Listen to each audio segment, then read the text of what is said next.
and I'd like to talk about it because today, Guinea is a very, very important conversation. And I want to talk about the question that's sitting in the background that a lot of outlets are dancing around. When does a president taking a holiday in Africa becomes a national event? When his own military has to come out and tell the whole country, don't worry, everything is fine. The last time I saw Mamady Doumbouya, he was about to have his annual leave. And the Doumbouya I saw entering the presidential jet was not a Doumbouya I'm used to seeing. And it got me worried. What's going on? Doumbouya looks a little bit emaciated. I'm talking about the president of Guinea. And it bothered me for a while because, to be honest, Doumbouya is a puppet and is everything everyone want to call him. But physically, that man is a monster, man. And I just love the way he looks, like tall, like he carries this African, that African representation of a strong military man. But now he looks so lanky, and I don't know if it's about his haircut or something. I looked at Doumbouya and I'll be like, what's going on? And the way he was walking, you can't feel that Doumbouya vibe. And I was looking at the whole thing and I was worried. Now, I tried to shelve it because a lot of rumor has been going on, but without the rumor, talking from a plain mind, Doumbouya does not look okay. But anybody can be going through some bad time. I don't want to make too much out of it. And then the next day, the military spokesperson came out and told the people in Guinea not to worry, that everything is fine. And they declared their loyalty, their unwavering loyalty to Doumbouya. A president is having what they call an annual, leave. And the next thing the authorities are coming out to say, we are not going to, like, something like, we are for you and all of that. Everything is fine. Everybody should go about their business, ignore the rumors. Ladies and gentlemen, to be honest with you, that was too fast. At that point, I sat down for a minute and I was like, something is wrong here. You don't just come out and make such statements if everything is Delta Hotel. It got me worried for a second. Is this some sort of power struggle inside Guinea? Is something wrong with Mamady Doumbouya? So now the thing about the statement, when the military say, don't worry, everything is fine, go about your business, who are they speaking to? And I said this before, family, you don't release a statement telling people everything is fine unless somebody is worried that something is not fine. So today, we're going to break down the real story behind Doumbouya's exit from Guinea. And this is not the first exit. And that is why it's raising a lot of questions. There have been multiple exits. According to information, there is a drastic weight loss that is sudden. The military statement, the Greece question, the mansion in France and different properties in France, the question. And this really, really means a lot. And what does it mean for Mamady Doumbouya and for the future of Guinea? Yeah, I think he's sick, but man, the dust is so heavy right now. All right. Now, let's do this. First, let's establish the pattern because here is the thing a lot of people are missing. This is not the first time of leaving the country. Yeah, Mamady Doumbouya has left the country multiple times this year alone. Earlier in the year, President Doumbouya was absent from Guinea for about 2 months. His aides call it a routine checkup. That was what his presidential aide called it.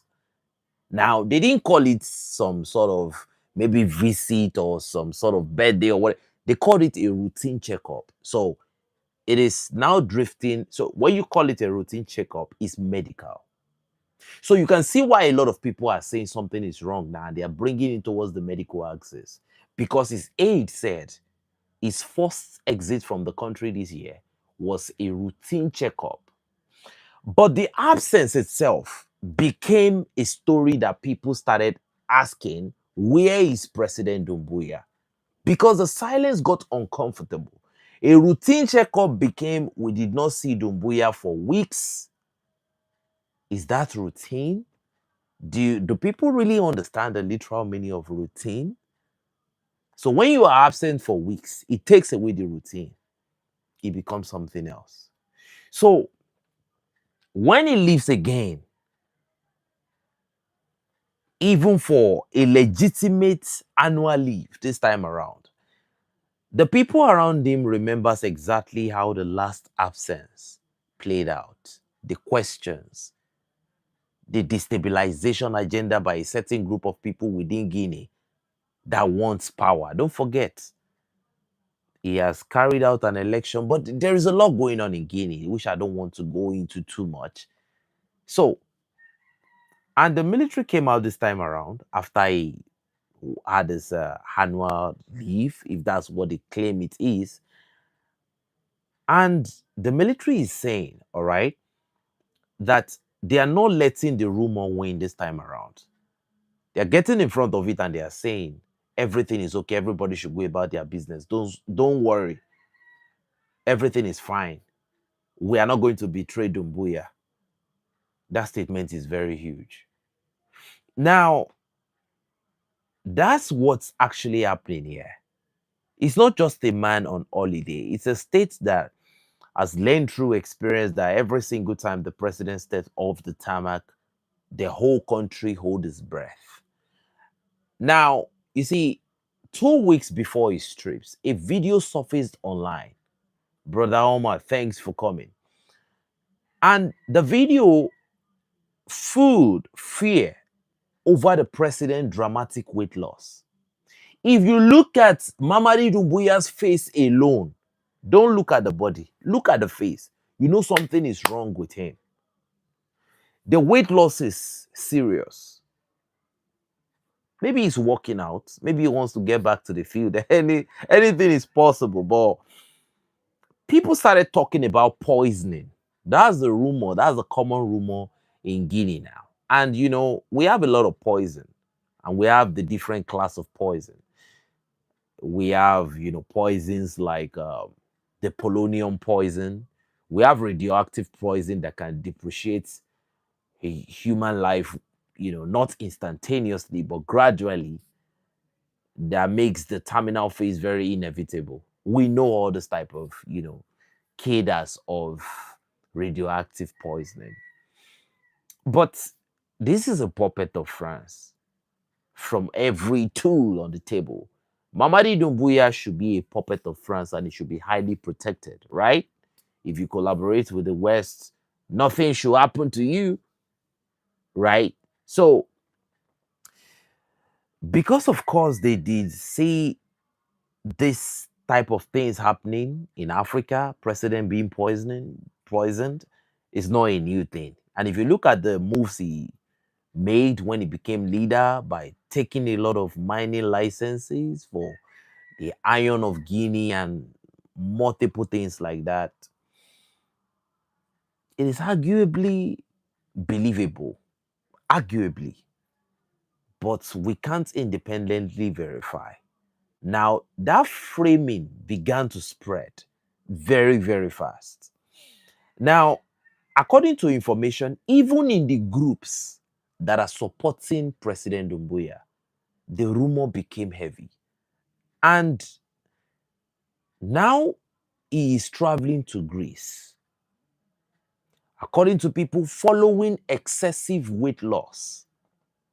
So some people are terming it with poisoning. Some people are saying maybe it's terminal disease. We don't know what it is. Now, here is what the official line says.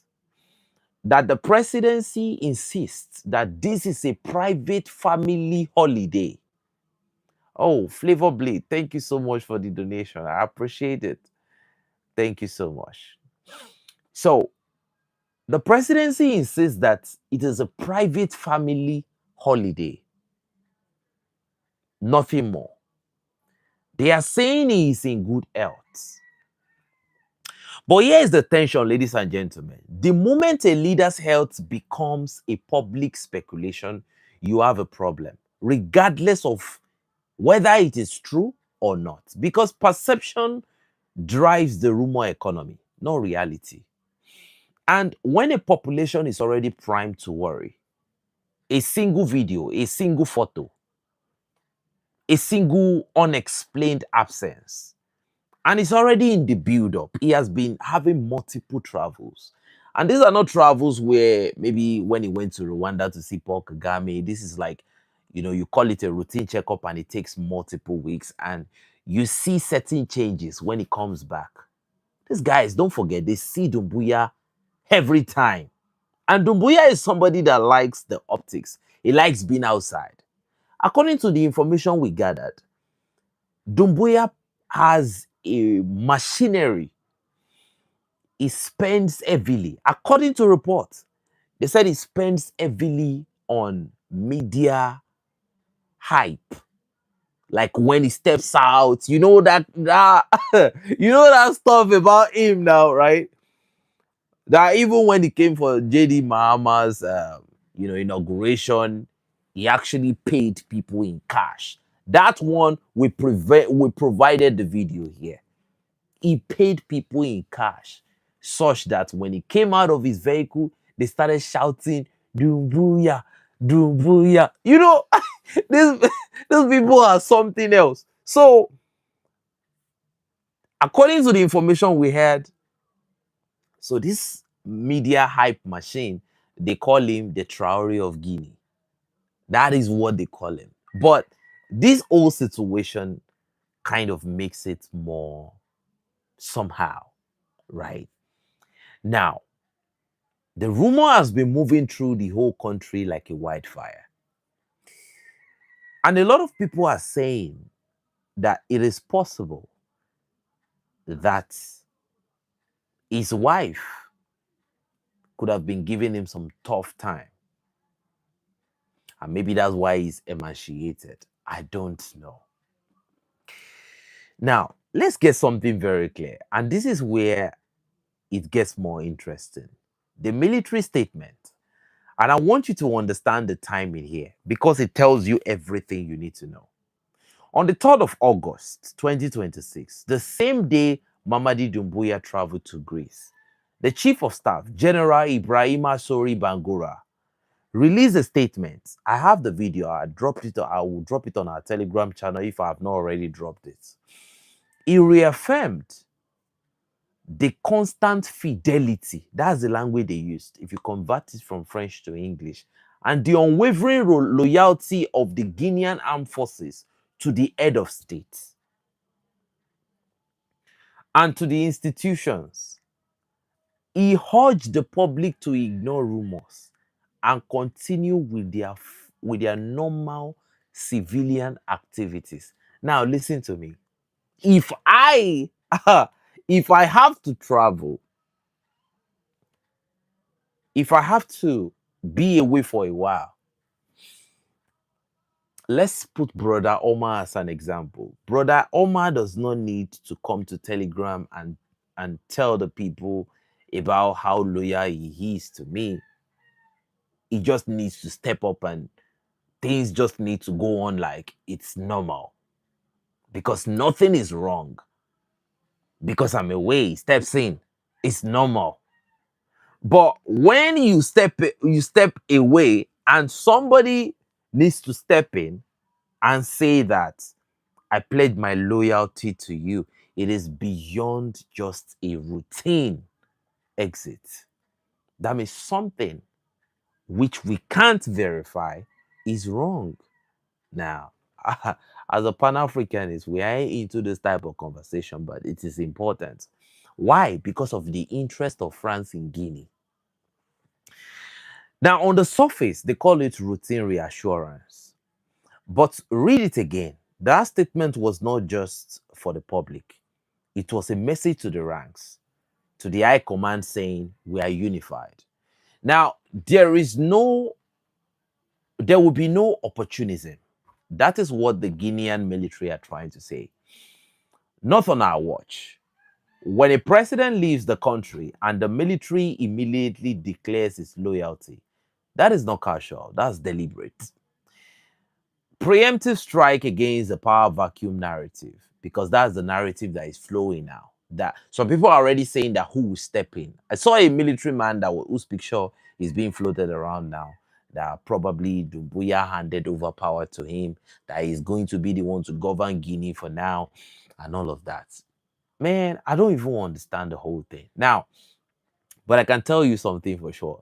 If Paul Biya, like some people say that he died almost 60 times before he finally collapsed, right? You definitely know that Doumbouya still has a long life to live, right? Some people said that Paul Biya of Cameroon died more than 60 times before he finally died. I mean, Africans are something else. So you definitely know that, like, the leaders of Mamady Doumbouya are going to make sure to fight tooth and nail to make sure he stays alive. Because, anything happened to him, man, France will hustle very, very bad with Guinea. Because according to information, democracy is not really too popular in Guinea. I don't know why, but that is the information that is being doled out. That democracy as a concept is not really, really too popular in Guinea at this moment.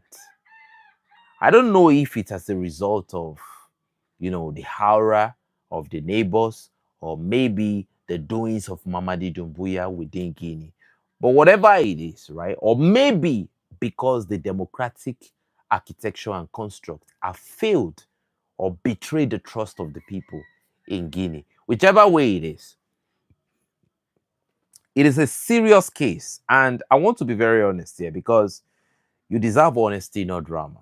See, based on the evidence we have today, there is no proof of an active coup plot in Guinea. I want to be crystal clear about that. This is a reassurance. It is optics management. It is not a confession. We should not invent a crisis when there is no crisis. Now, the question on everybody's lips is it being treated in Greece? Let me give you a straight insight into that. There is no confirmed evidence that Mamady Doumbouya is currently being treated in Greece. Some outlets are speculating. One went as far as saying that it's a medical vacation, but no source has confirmed that he has actually received treatment at a medical facility. The presidency insists it's a family holiday. Now, when they call it a family holiday, I sat down and as a Pan-Africanist, I asked myself a question. Because I saw the motorcade when he was coming to the airport. And it was not the motorcade of Mamady Doumbouya that caught my attention. It was the streets of Guinea that caught my attention. To be honest with you, that street that I looked at does not really look too good. Like, it does not look too good. If I'm a president and my people are like that and the streets are like that, I have no business with holiday.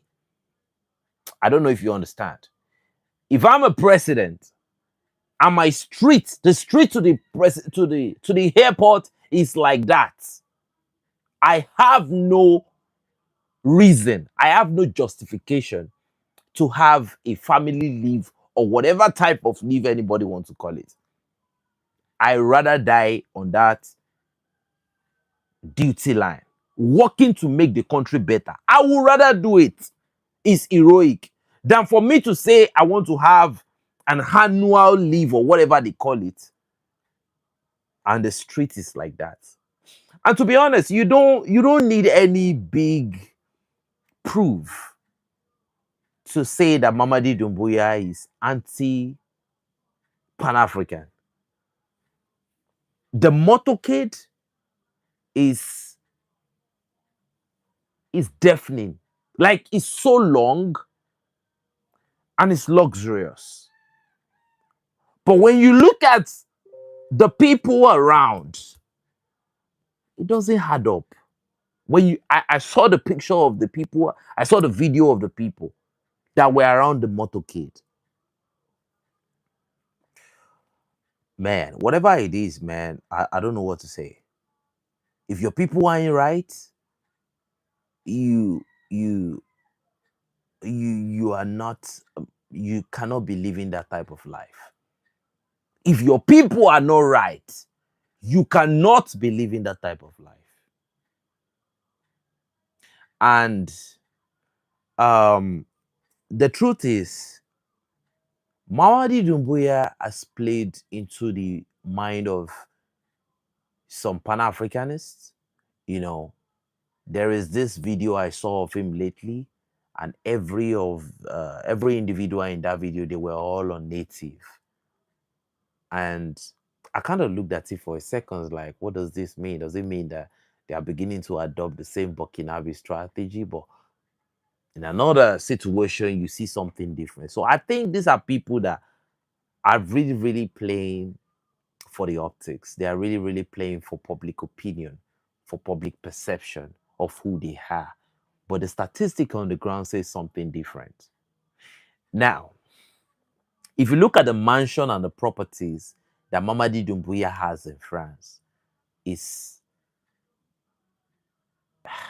man. So here is how I will read it. The medical vacation, well, it's not coming from the government. It is coming from the opposition and from a population that is already anxious. Okay? They look at the weight loss of Mamady Doumbouya and they are concerned, like it should be. The repeated exits from the country. They said it's not the first time. They said it's not the second. Somebody said it's not the sixth time in 2026 alone. So, and when you look at the weight loss, and somebody is saying that this is not the sixth time, and they said each and every time he leaves, this is not a matter of weeks. So something is not right, all right? And they connect the dots, right?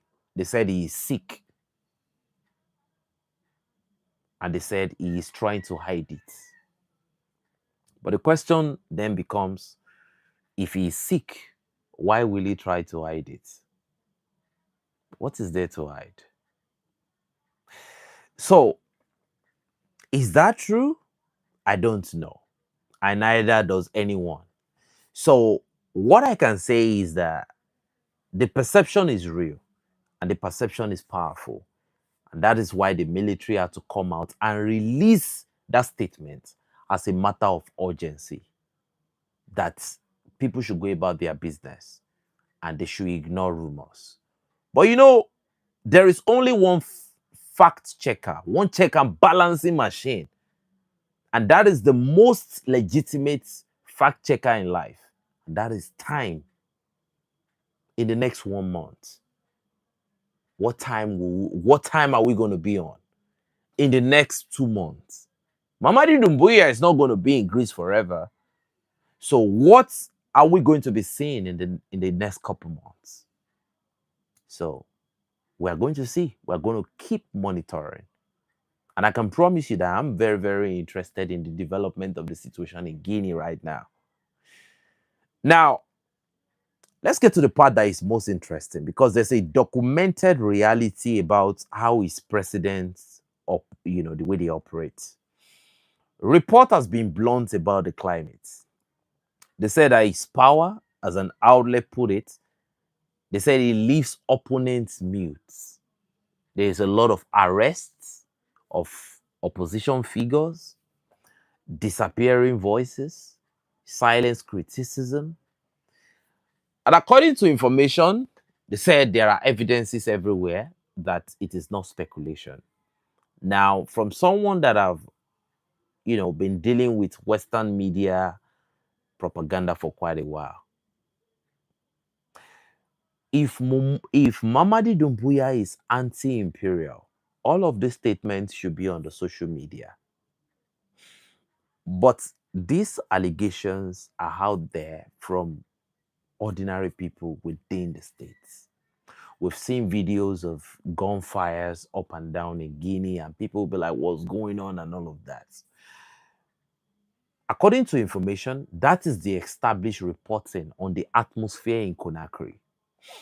Now, beyond that, there is an allegation that there has been that has been circulating among the critics. And I want to be very careful to label it as an allegation because I could not independently verify it. That the president has invested heavily in propaganda machine. They say that he pays people to praise him. You know, I said something like this before. That there is a coordinated effort to depict him, and this is the phrase, as the Traore of Guinea. Now, put that comparison on the table, family, because this is where the story gets sharp. Think about what Traore represents. Captain Ibrahim Traore's credibility in Burkina Faso is organic. It's born of a population that genuinely sees him as their own, that believes in him, that believes in his vision, that watch him and says, this man is one of us and we are ready to sacrifice for him and he fights for us. That kind of legitimacy is real. It is not something you have to buy. You earn it and it cannot be bought. So if what the critic alleges is true, that Mamady Doumbouya pays for social media clout, good news, Jamal. Oh my goodness. Thank you for the donation, for your continued and consistent reporting along with your unwavering determination of African reality. Thank you so much for the donation. I truly appreciate it. And I want to say a very, very big thank you, man. Shout out to you. Thank you so much. So, if the critics are right, if Doumbouya's team is trying to manufacture some image of being a revolutionary by paying for it, then the comparison turns upside down because a manufactured Traore is the opposite of the original Traore. And a real one is rooted in the popular opinion of the people that he rules over. Now, a manufactured one is fragile. It can be controlled by the imperialists, all right? Because the imperialists are equally aware of this old propaganda machinery. Probably some people are saying that France might have even been the mind, the brain behind this whole agenda to portray himself as the Ibrahim Traore of Guinea. Anyway, to me, it will only remain and it will stand as long as the money of Mamady Doumbouya stands. Now, I believe Mamady Doumbouya has a lot of money. No doubt about that. Who sponsors him, I don't know. Because I noticed these things during the inauguration of Dramani Mahama. According to the information we had, they said he paid people in dollars. I'm talking about I think they said he spent some hundreds of thousands of dollars just for people to hail him. And I don't want to know if, at that time it was earlier. So at some point, I felt like, okay, maybe something is going to change. Maybe Mamady Doumbouya is going to become a new man or something. Maybe as times goes on, when he's able to prove himself to his people that he's a wonderful individual, maybe he would not need to pay anybody. $150,000. Thank you very much. So I felt like maybe he would not need to pay people and all of that again. But according to the information we are still receiving till today, they said the propaganda machine and the amount he is now paying is only getting more weird. So now, I'm not going to tell you that I know the answer, but I'll tell you this. The fact is that for the military to come out to keep reassuring the country that President Doumbouya is on a holiday means that something is wrong, though it has become a national conversation right now. And that tells you something about the state of legitimacy question in Guinea today. And now, why is it that when an African leader boards a plane for a legitimate holiday. It becomes a geopolitical event, a moment of national anxiety and a test for the military's loyalty.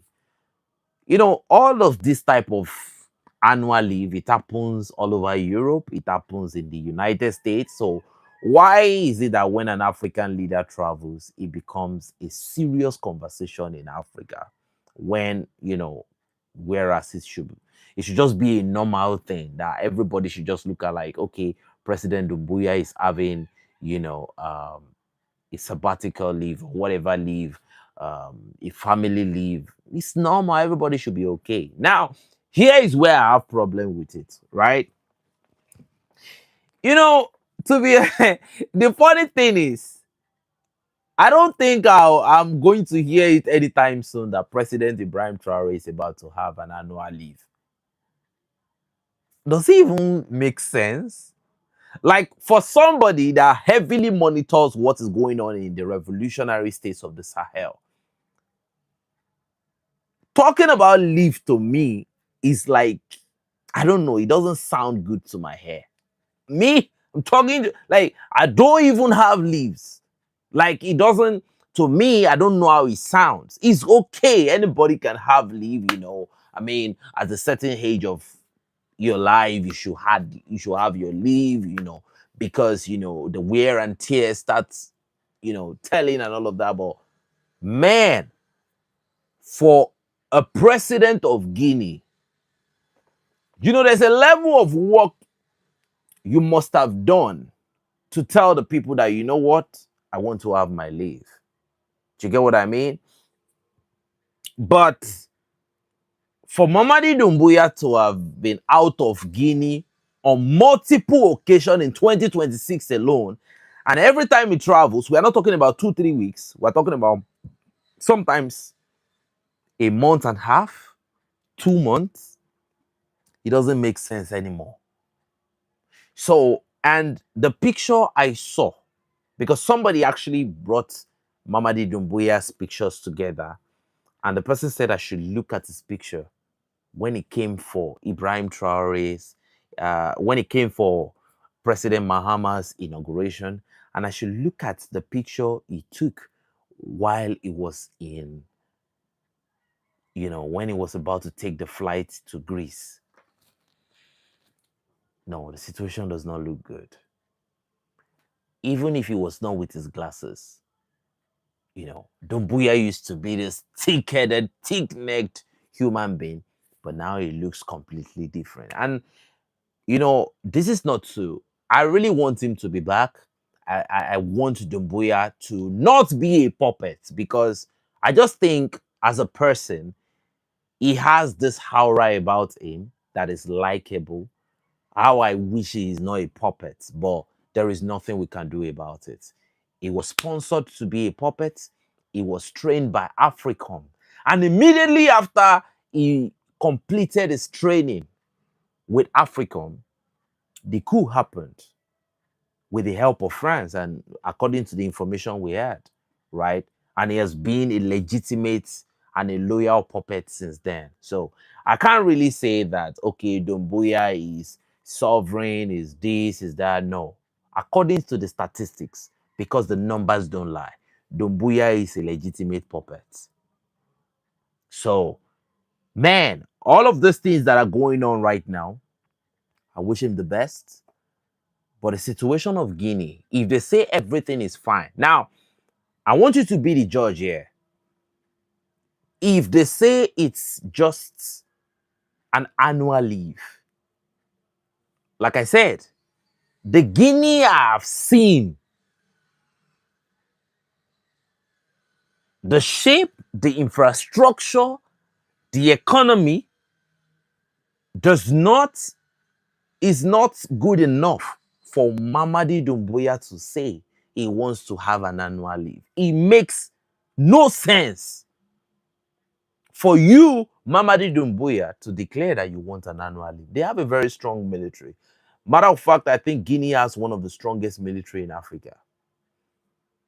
But to me, you should not be having an annual leave if your country looks like that.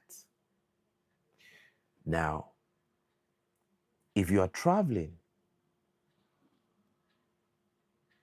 and this is probably your fifth time or sixth time leaving the country in 2026, and you call it a family, whatever, and people are saying that it's a medical treatment or whatsoever, well, I have no problem with that. I just wish him well. But this only means one thing, that even as a puppet, things can go wrong. Because some people are not even calling it, a sickness. They are calling it poisoning. So if it's poisoning, what does that say about the people he works with? I'm talking about the colonial powers he work with.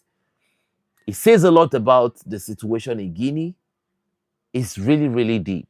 Personally, man to man, I wish him I wish him good health. I wish him a fast recovery.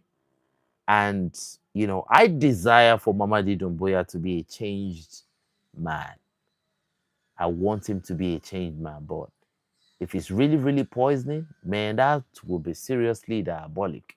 But ladies and gentlemen, you can tell me what you think in the comments on the current situation of Guinea and Mamady Doumbouya, and what you think will be the consequence of the situation of Mamady Doumbouya if the speculations are real.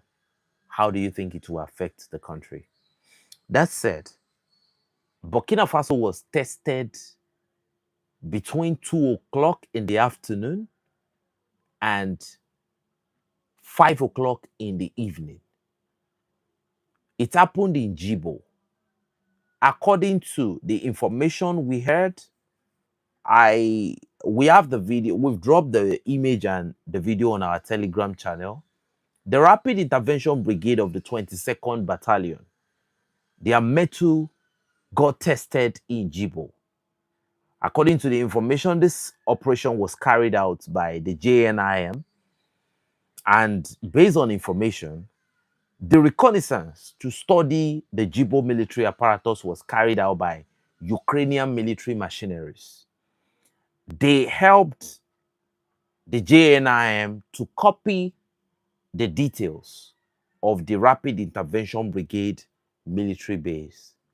Now, if they were able to estimate the number of personnel in the base, we don't know. If they were able to estimate the capacity of the base in terms of infrastructure and whatsoever, we can't independently verify. But according to the information we were given, the battle lasted for hours. Okay. And the casualty really tells the story. The Burkinabe armed forces, they recovered a lot of military equipment. They recovered a lot of military equipment, and it was a serious fight. It was a serious fight. There are some things that I definitely would not like to show.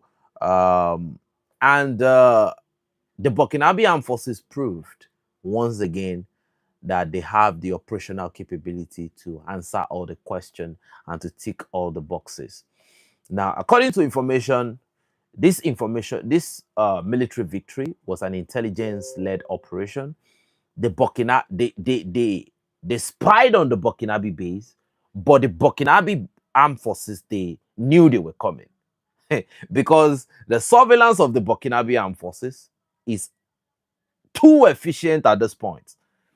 They discovered that the JNIM were coming. And according to information, the mission planning and the decision making was that a close combat operation would be the best. Now, I don't want to go into the details of how the Burkinabes engaged their enemy from a defensive position. It is seriously devastating. I don't know which one is more terrible, to attack a Burkinabe military base or for them to catch you when they are on the offensive. Either way, it is destructive. But I think it is more destructive when you attack them in their military base. They have a certain doctrine that they use, and the doctrine so far has been formidable. Remember the last time you heard an information that Burkina Faso deleted 400? it was a counter-offensive. They were attacked in their base. And by the time the skirmish was done, 400 JNIM were out of the way. 400. That was not an offensive operation. That was Burkina Faso sitting back in their base and they were attacked. So right now, judging by the level of destruction that they can do when they are within their base, in my opinion, Burkina Faso have proved that Africa's own solution for Western-sponsored terrorism works.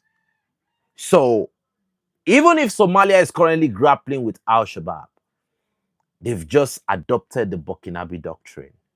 Are they in the process of building up a VDP movement in Somalia? I don't know. But the Burkinabe model is working like the clockwork. And the reason why I said this is this particular operation today in Djibo, according to the information, the civilians were not even disturbed at all. It was a clean sweep by the military. And this operation was carried out by the combination of the Rapid Intervention Brigade of the 22nd Battalion, led by, let me get the name of the commander. They call him Captain Poignard. That's the name of the commander of the 22nd Rapid Intervention Brigade Mechanized Battalion in Djibo. And it was supported by the VDP, the Volunteer for the Defense of the Homeland personnel. So, ladies and gentlemen, according to information, the enemies outnumbered them. So that is the essence of, the mission of the Ukrainian Foreign Legion that came to spy on the base. They actually know, okay, this is the number of personnel that they have within the base. Now, the enemies came with overwhelming number. I don't know if it's 2-1 or 3-1, but at the end of the day, some of them flee with various degrees of injury, but a lot of them were seriously overwhelmed in the base.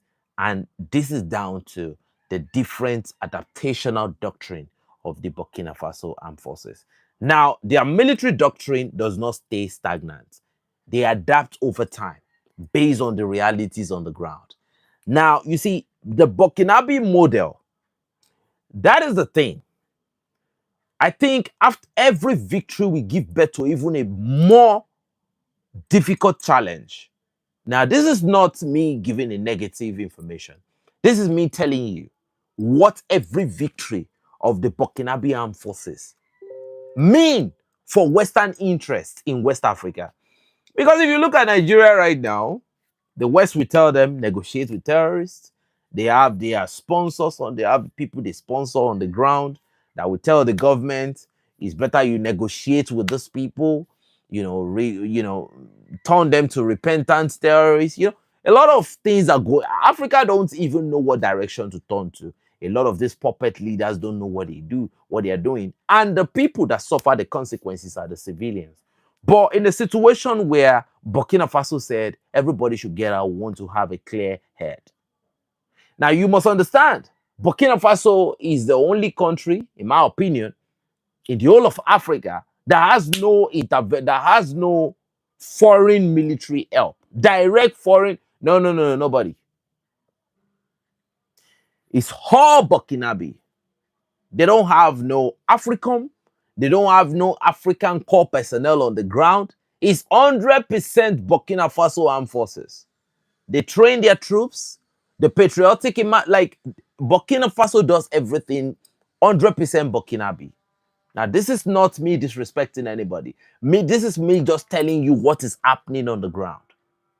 So, and they continue to produce new batch of military personnel. So everything about when Burkina Faso wakes up, every carbon dioxide they breathe is dangerous for the imperialists.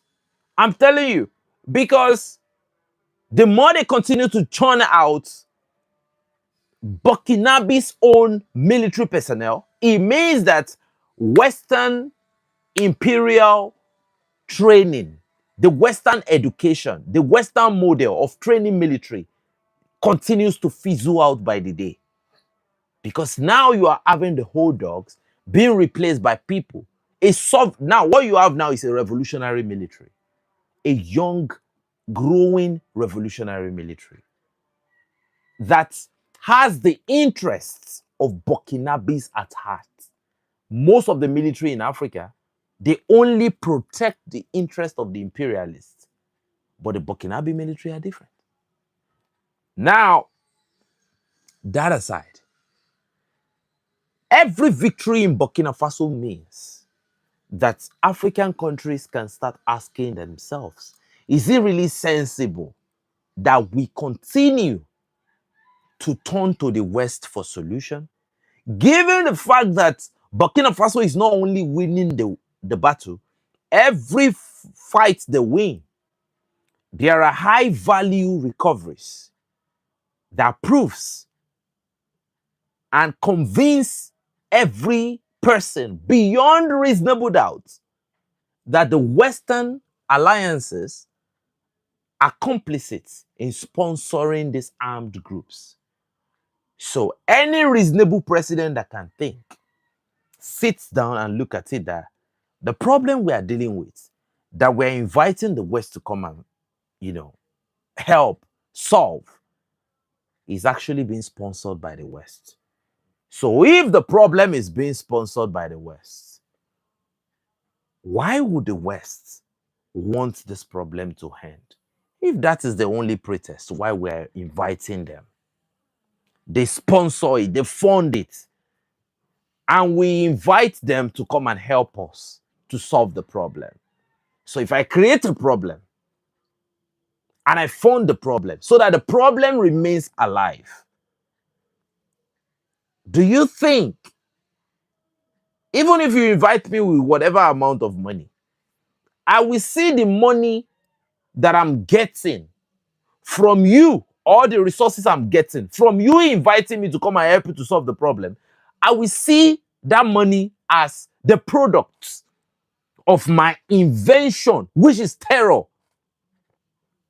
So anyone calling on the West to come and help them, the West does not see terrorism as something that needs to end. They see it as an opportunity for influence. So every problem, every system is meant to create certain opportunities. So Burkina Faso have been able to see this. They have been able to unmask it. They have been able to find a solution. And here is where the problem is. Because the problem is not supposed to have an African's own solution. And this is where they have problem with Burkina Faso.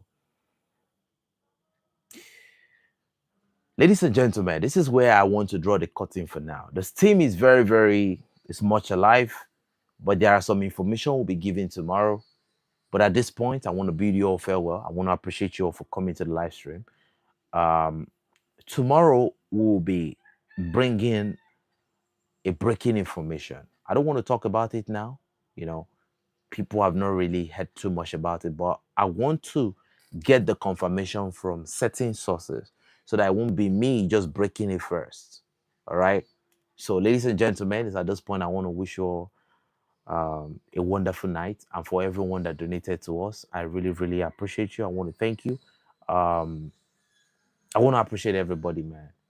Brother Homer, I want to thank you for your service to the community. Flavor Blade, I see you. Mr. Nelson, Badazan, everybody, I really, really want to say thank you. Mrs. Wall, Cabo Show Short, wherever you are joining us from all over the world, I love you all, man. If I see a Jamaican, I see me. I'm being honest with you. If I see a Brazilian, I see me. I'm a Yoruba person.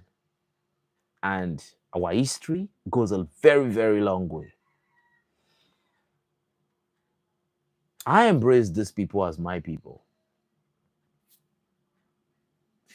So, ladies and gentlemen, please, let us continue. The way we are debunking the Western agenda, man, is phenomenal. It's unlike anything we've seen before. And let me just tell you something. Sometimes we see certain people being invited to Western media platforms to come and speak about Pan-Africanism and Pan-African struggle against Western imperial agenda, which is colonial to this day. And you see the way they speak, and you be like, man, it's not really telling it the way it is. You know the reason why such things are happening? It is because they know who to invite. Do you get what I'm saying? They invite these people just because they don't want to invite the people that will really, really expose them. You know what I mean? So they're trying to balance it just to make sure that, the decolonization doesn't try, too fast, because definitely they can deny it, they can avoid it, they can duck and dive. But ladies and gentlemen, it has begun, and there is no stopping it at this point. So thank you, and God bless you.